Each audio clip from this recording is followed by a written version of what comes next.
خب بچه‌ها، درخت من گلدوزیش تموم شد. از داخل کارگاه درش آوردم. دقت کنید که دور نمدتون رو اشتباهی به اندازه‌ای که علامت گذاشته بودید برای گلدوزی نبرید. ما باید در واقع نمدمون یکم بیشتر باشه که داخل قاب بره. برای اینکه بدونید چه اندازه‌ای باید ببرید، اندازه شیشه قابتون ببرید. یعنی بعد از اینکه کارتون تموم شد، شیشه قابتون رو قشنگ روی کارتون بذارید، علامت بزنید و بعد دور تا دورش رو ببرید و بعد داخل قاب میذارید.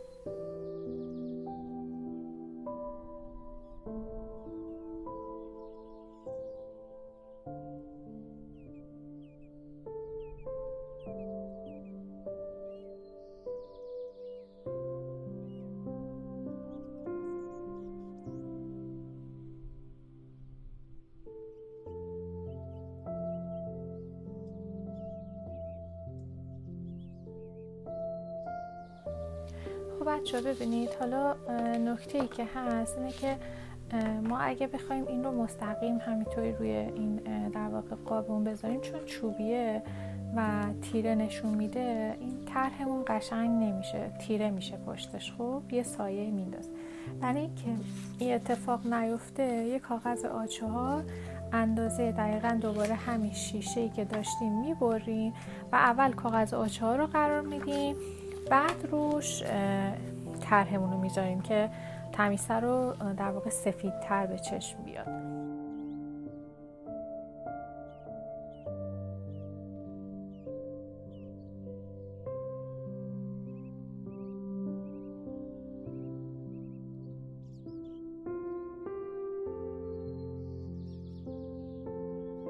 حالا یه کار دیگه که میخوام انجام بدم اینه که میبینید یه ذره این نمد من چون تو کارگاه قرار گرفته یکم تاب پیدا کرده، چین خورده. برای اینکه اینو من برطرف کنم با اتو، بدونین که با اتو بهش تماس پیدا کنه، فقط بخارش میدم و بعد میام داخل قابم جاگذارش میکنم. خب بچه‌ها، من کارمو داخل قاب قرار دادم. خب حالا کاری که باید انجام بدیم اینه که بیگلی میگلی ها رو داخل قاب بچسبونیم.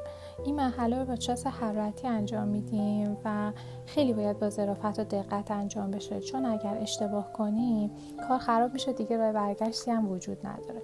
هر دوتا این عروسک‌ها هم از قسمت سرشون هم از قسمت پایین پاشون باید به قاب چسبیده باشه. قسمت پایینش رو از این پایین میچسبونیم و قسمت پشت سرش هم که میچسبه به داخل قاب. یه دونه این کار رو انجام بدید. خیلی هم با دقت و ظرافت، هم پشتش رو چسب بزنید هم پایین پاهاشو. خوب، حالا برای اینکه پاهاش خوب بمونه میتونید از سنجاق ترگرد استفاده کنید. پاهاشو اینجا رو بدنش فیکس کنید.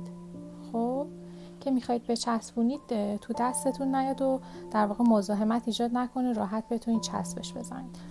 بعد قسمت پشتش رو هم قسمت پشتش رو هم پایین پاشو چسب حرارتی میزنیم و این رو قشنگ گوشه قاب فیکس میکنیم. یه چند ثانیه نگه میداریم که در واقع چسبش خشک بشه. بعد عروسک دوم رو انجام میدیم. هر دوتاشون هم باید کاملا کنار هم در واقع به هم چسبیده باشن.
خب بچه من این قسمت پاهاشونم به قاب چسبوندم چون من از همینطوری قشنگتر میومد. حالا برای این عروسک دختر از رژگونه استفاده میکنیم با یه براش. برای اینکه خوشگل تر بشه روی گونه هاش میتونیم با این رژگونه اینطوری قرمزش کنیم که به نظرم خیلی ملوس و قشنگش میکنه.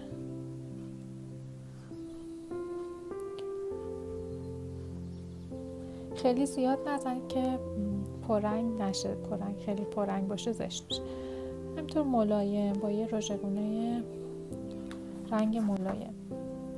رژگونه هم که من دارم استفاده میکنم اینه، فکر نمی کنم حالا مارک معروفی هم باشه ولی خب به هر حال اینه. به هر حال این رژگونه‌ای هست که دارم استفاده میکنم، رنگش هم صورتیه برای گونه هاش. کار بعدی که میخوام انجام بدم اینه که میخوام براشون یه شال گردن ببافم. خب برای بافت شال گردن از همین جنس کانوایی که برای بدنشون حالا در واقع گل سرش استفاده کردم و از همین رنگ، یعنی در واقع رنگ قرمز برای شال گردنش هم استفاده میکنم و اینجوری براش شال گردن میبافم. حالا الان بهتون بافت شال گردن هم نشون میدم که چجوریه، ولی برای اینکه تو فیلم مشخص باشه با این کانوا نمیبافم، با یه کانوای درشتر میبافم که متوجه بافتش بشید. خب برای اینکه بدونیدم ابعادش چقدره، این شال گردنی که بافتم ببینید حدوداً 23 سانت طولشه. خب حالا ولی این روشی که بهتون یاد میدم شما میتونید هر اندازه که خواستید اضافه کنید حین بافت، یعنی اینطوری بافته میشه میاد بالا، به این شکل بافته میشه میاد بالا. پس میتونید طولش هر چقدر که خواستید تغییر بدید و برای اندازه زدنش هم میتونید دور در واقع عروسکتون، حالا آخر سک دورشون میذاریم. خب ولی فعلا میتونید برای اینکه اندازش رو بدونید اینطوری تا بزنید، یه ذره از دو طرف که اضافه تر بود طولش خوبه، مناسبه. خب حالا بریم که من بافتش هم بهتون یاد بدم و بعد میایم این رو دور سرش رو میپیچیم و فیکسش میکنیم. خب بچه ها برای بافت شال کردنش یه گره شوره بافت میزنیم و بعد 3 تا زنجیره، 1 2 3 و حالا شروع میکنیم. این حلقه‌ای که تو قلابمونه نه، این زنجیره هم نه، از اینجا قلابمون رو داخل زنجیره میندازیم، نخ رو با قلاب میگیریم میاریم بیرون و تو قلابمون نگه میداریم. دوباره تو زنجیره بعدی نخ رو قلاب میندازیم داخل زنجیره، نخ رو با قلاب میگیریم و تو قلابمون نگه میداریم. 3 تا حلقه باید تو قلابمون داشته باشیم. حالا نخ رو با قلاب میگیریم، از اولین حلقه بیرون میاریم. خب دوباره نخ رو با قلاب میگیریم، این دفعه از 2 تا حلقه بیرون میاریم. یک بار دیگه نخ رو با قلاب میگیریم و از 2 تا حلقه بعدی. حالا یه حلقه در آخر تو قلابمون میمونه. حالا قلابمون رو داخل این خونه میندازیم اینجوری، دوباره نخ رو با قلاب میگیریم میاریم بیرون و تو قلابمون نگه میداریم و بعد تو خونه آخر هر دفعه این کاری که انجام میدیم توی قلابمون نخ رو نگه میداریم. حالا نخ رو با قلاب میگیریم اول از اولین حلقه، بعد دیگه 2 تا تا انتها. خب این همینطور باید تکرار بشه. دوباره قلابمون رو داخل، ببینید این 2 تا پایی که کنار همه، 2 تا در واقع نخی که کنار همه داخلشون میندازیم، نخ رو با قلاب میگیریم میاریم بیرون، دوباره همین کار تکرار میکنیم و این رو تا هر طولی که خواستیم میتونیم ببافیم.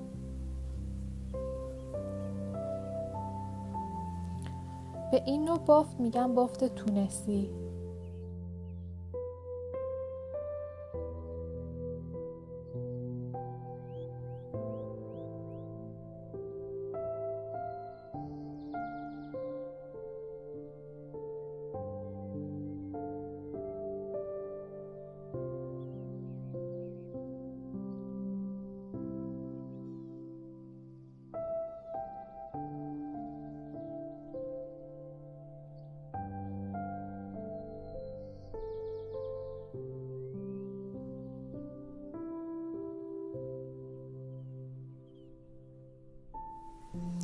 بچه از نظر ظاهر بافت، این بافت خیلی شبیه کش بافت با 2 میل میمونه. میبینید وی شکله. روی کارمون این شکلیه، پشتش هم به این شکله. حالا ما چون فقط داریم با 3 تا پایه در واقع این کار رو انجام میدیم یا با 3 تا زنجیره شروع کردیم، شاید خیلی مشخص نباشه، اما از رو کار خیلی شبیه در واقع بافت با 2 میل میمونه. این رو به هر اندازه‌ای که خواستید برای شال گردنش در واقع میتونید ببافید، که من همطور که میبینید اینجا بافتم با رنگ قرمز و اینم ظاهرشه، اینم پشت کار.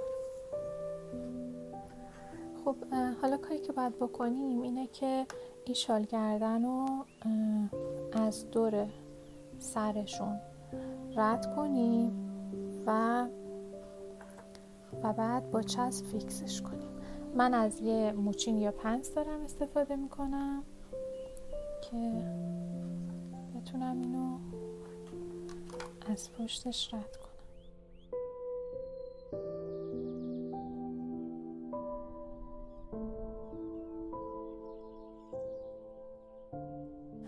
میتونید هم قبل از اینکه مثلا عروسک رو بچسبونید این کار رو انجام بدید، ولی من چون بعدش تصمیم گرفتم که شال گردن رو ببافم دیگه، حالا الان مجبور شدم که اینطوری با سختی انجام بدم.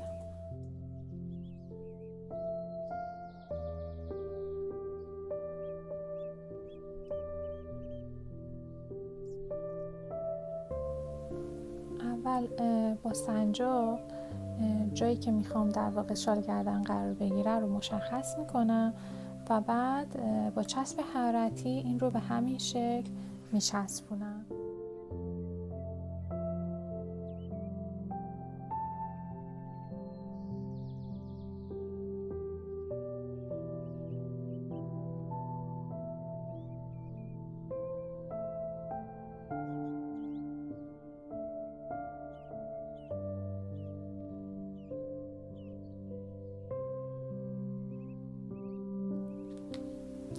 خب بچه ها، این هم شکل نهایی قابمون.